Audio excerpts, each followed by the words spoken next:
Someone is asking, in what respect is the Islamic prayer, salat, better and more rewarding than meditation or other forms of worship in other religions? Meditation is also mentioned in the Holy Quran regarding the way of prayer of the Muslims, because zikra is the thing, and we remember God in the prayer in every posture in which other religions used to remember God. Followers of other religions used to remember God.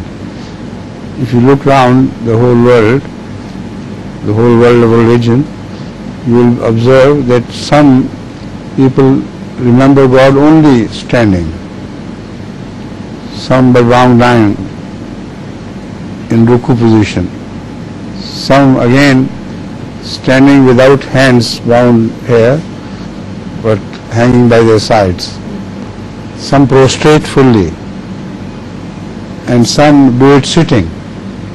So all postures which are found in the followers of every other religion to remember God are found in Islamic way of prayer. The basic thing is zikra, to remember. And because Islam combines all the Sharia of the previous times, so in prayer also you see this combination, right?